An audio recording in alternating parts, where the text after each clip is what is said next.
So the bolding ones all point to the same thing. Iya means mother. So we see the role of repetition in this kind of song because naturally when children are taught songs in an African situation, we see a lot of features of repetition in these songs.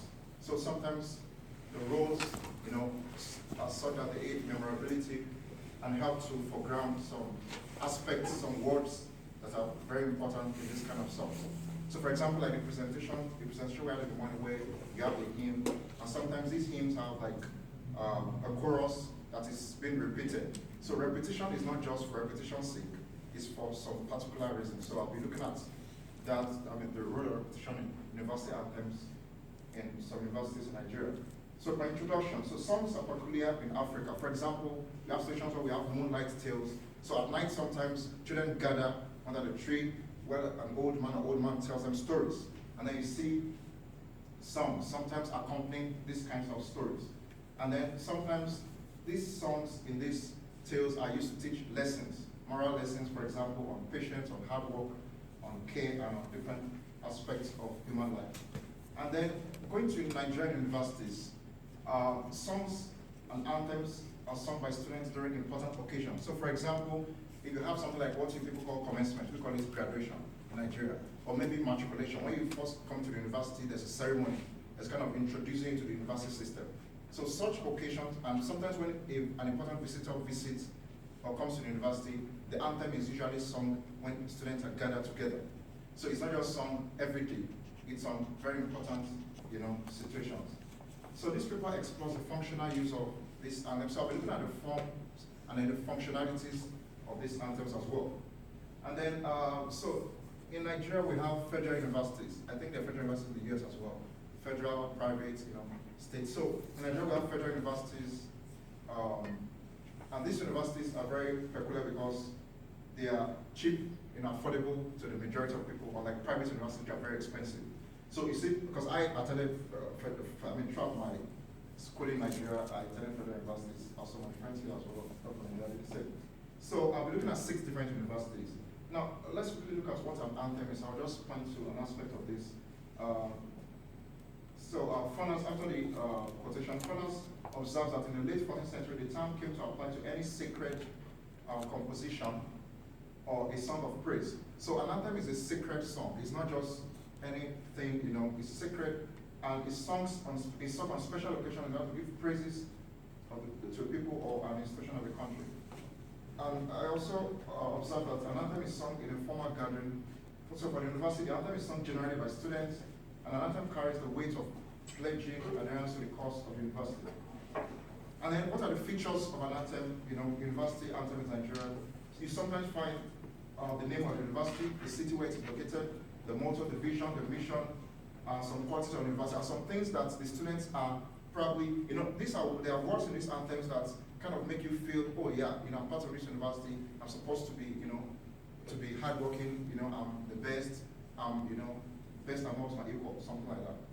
And then let's quickly look at some reviews. Actually explored some 4 different reviews. So the first one was a study on anthems, the anthem of the European Union.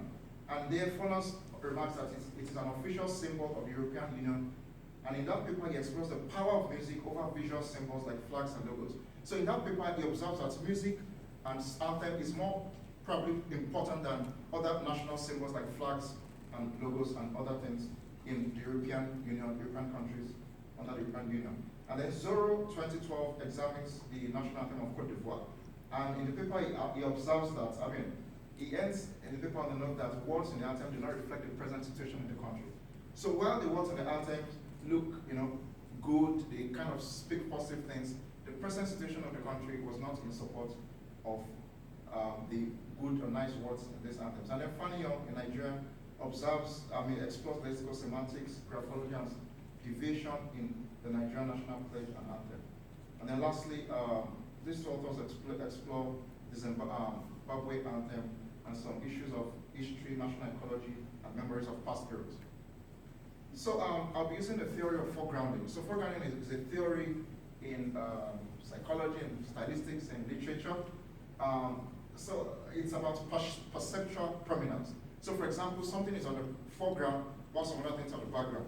So the foreground actually, is more kind of open and is clearer to one. I mean, if someone is coming from afar, the colors you probably see are the ones that are foregrounded, while the other ones that come after are the background ones.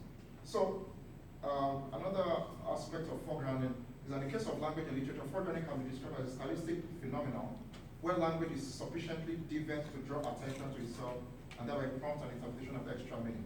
So sometimes you have deviation from the norm so that you can foreground something peculiar, something distinct. And then, so this foregrounding can occur through linguistic deviation and repetition. So scholars have explained that foregrounding can either be explained through deviation or through repetition. These are the two ways in which you can foreground something. So if I keep saying, go, go, go, go, go, go, go, go, go, go, then, it's through the repetition, I'm trying to foreground, go. You don't even need to wait, you just have to go, something like that. So I explore this aspect of repetition, morphological repetition, literary repetition, and stylistic repetition. Now let's take a look at a wonderful Nigeria, a map of Nigeria here. So we have different, the 1990s, Nigeria was divided into 6 zones. So we have the north and the south. But in the north, we have 3 aspects. We have the northeast, the north central, and the northwest.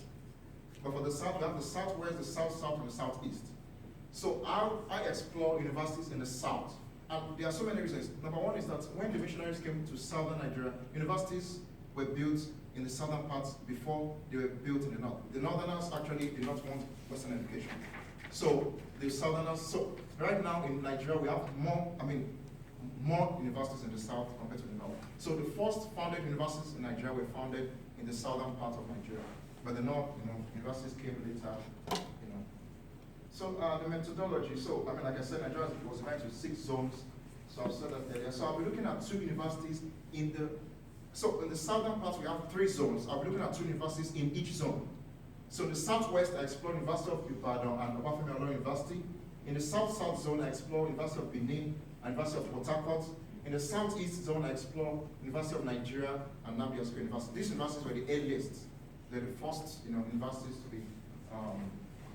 to be established in Nigeria. So, I sampled 2 universities from each zone. So let's quickly take a look at this is the anthem of University of Ibadan. I'll just play this so we can just have a sense of this music.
Yeah, actually, that was the first university founded in Nigeria. by British. For a long time it was the certificates that were coming from the university were British, certified certificate before. The university got autonomy to be able to give certificates. So this is the anthem, what you just, and you can see the repetition, the last part you remember, for a mind that knows is a mind that's free. Why repetition of mind, we're looking at that. This is another anthem, but quickly, this is a very short one.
Let's look at analysis. So we're looking at three aspects in this repetition. So morphological repetition is the first one. From the word morphology, repetition of words.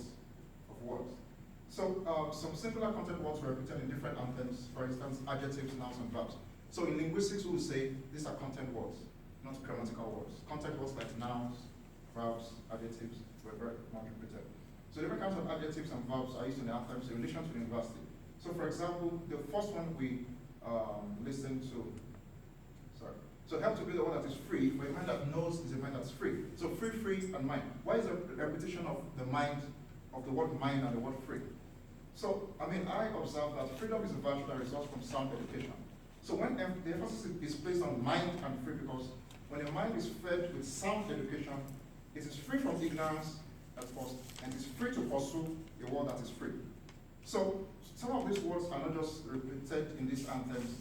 Sometimes you find some very deep issues in these anthems. And then in the OAU anthem we listen to second, we say the word great, great, great. Sometimes when you see these students singing, they're like great, great, great, and the people say great till they get tired, because it's not just the number of great in the anthems, they keep saying great, great, great, great. So you can see great repeated 10 times in this anthem. Just very short anthem, but repetition of great, great, great. We see great Ife, and then we see great, great, great in these anthems. So these are aspects of morphology of words in anthems that really strike one, that show foregrounding, in these kinds of anthems. And then I explore syntactic repetition. From the word syntax, it talks about phrases, clauses, that is more than words. So some of these anthems have what we call chorus or refrain. So after the first verse, they sing the chorus or the refrain. The second verse, they sing the refrain. So this is kind of repetition. And sometimes the words in the whole anthem are summarized in this refrain or this, I don't know if I'm using the correct word. We have chorus, refrain, but they get. So sometimes they are summarized in this refrain or this chorus. So for example, look at the University of Port Harcourt, which is located in the south part of Nigeria. The chorus says unique, unique, unique Uniport, unique, unique, unique Uniport, unique, unique, unique Uniport. So Uniport University of Port Harcourt is a short form of University of Port Harcourt. So after the first verse, they sing this, and then this probably comes up, it's foregrounded in this kind of anthem. So they probably forget the first and second and third verse, but this chorus is actually going to be prominent. It's going to be, it's going to show more in the whole anthem. So sometimes, because as a student, I've schooled in 2 different universities in Nigeria, and sometimes even on a normal station, you see these students singing the chorus of these anthems, just maybe in the bus, they're kind of reciting it, because these are the words that are foregrounded in this in this anthem. And then finally I look at literary repetition. So the first one of literary repetition is the collocates. So collocates in these anthems fall into 2 categories. So I observed that when you look at collocates in these anthems, they fall into 2 categories. So the first one is that they show 2 opposite distant points. 2 opposites, and then they ascribe the better point to the university. So when we talk of collocates, like when we have bread and butter, we have men and women, these are examples of collocates. So sometimes they have words that show 2 distant situations, but they ascribe the better one to the universities. That's the first group of colloquies we have. And the second group is that they show two different aspects to show the extent of diversity of this university. So let's look at the first aspect. So for example, so this colloquy, like I said earlier, they are used to show two extremes of good and evil, and then ascribe the good aspect to universities. And this is important because Nigerians believe in making positive confessions. So if you are a Yoruba person in Nigeria, you believe in positive confession, even if things are not fine. For example, in my culture, if I say, please, I need some money, instead of you saying, I don't have money, you say, I have a lot of money in my pocket. You say it in my language. Without, it doesn't have any money. Let me go somewhere else. So because of the belief in positive confessions, you find these aspects in these anthems. So when these anthems are sung, positive confessions are made with the belief that these confessions will bring positive reality. So for example, if you remember the song, the second song, say forward ever, backward never. So forward ever, we are always going to move forward, but not backward. And then another aspect is there's only one great effect. That's Ife is the city where the university is located in university. Another great effect is a counterfeit. So only one, another. Any other one you hear is a counterfeit, is not the original one. And then the second, so also there's another anthem in the south part saying, may we have no cause to mourn, but rejoice. So mourning and rejoice, and then they stick to the aspect of rejoicing. So the second aspect of colloquiate, like I said, is to show the diversity. So for example, there is to show diversity and the influence of diversity and the extent in which it can reach. So for example, from far and near, the pride of Uniport echoes. And then where young men and women do seek for knowledge, this is another anthem. And then great art thou in science and art. So when you see this kind of thing in the anthem, you feel, oh, this university, is good in science. I can like science or arts, this university, accommodates every aspect. And then another aspect of literary repetition is alliteration. So alliteration is a stylistic device, is a form of repetition of the initial consonant in two or more words. And initial consonant repetition helps to enhance the flow of the anthems. So for example, voiceless and voice obstruents, I'll explain that, are blended together in the anthems where alliteration is used. So for example, we have in the anthem we listen to the second one, for learning and culture, sports and struggle. And then it's another anthem, Uniben, bring brain and born to build self-still. So we see, what I meant by option is that the S, the sports struggle, is a voiceless consonant, while the B are voiced consonant. So in the anthem, these are just examples, there are so many examples. So you see the repetition of both voiceless, which helps in sonority and helps in euphony. But when you have all these consonants, we have some form of cacophony, but it also helps to blend all these together. So when they sing, they do not sing words. Some of these words help in memorability, some help to further sing. Sometimes when it's after singing in a normal ceremony, they still go out, they still keep singing again. They sing, it's becoming a part of the culture. And then anadiplosis is another example of literary repetition. So these are just literature or literary devices. So anadiplosis is repetition of the last part of one verse, line, or sentence at the beginning of the next. So this repetition below foregrounds the process of pursuing knowledge and wisdom and the fact that it is a continual endeavor. So in one of the anthems, in one of the University of Port Harcourt, searching for knowledge and wisdom. So it gives a picture of, you keep searching, there's no end, you keep searching, then searching for knowledge and wisdom. So I said the use of anadiplosis here shows the continuous effort and search. It is a never-ending task.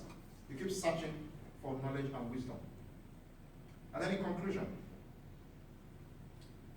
so these anthems or songs are pointers to positive confession, like I said. You don't see any of these anthems having negative words that we shall fail or something like that. So, and they are intentional. Positive words like prayers, like confessions, because we believe a lot in confessions. We don't, the culture discourages negative confessions because we believe whatever you say will come to pass. So for example, the purpose of achieving issues of reality, for example, great effect.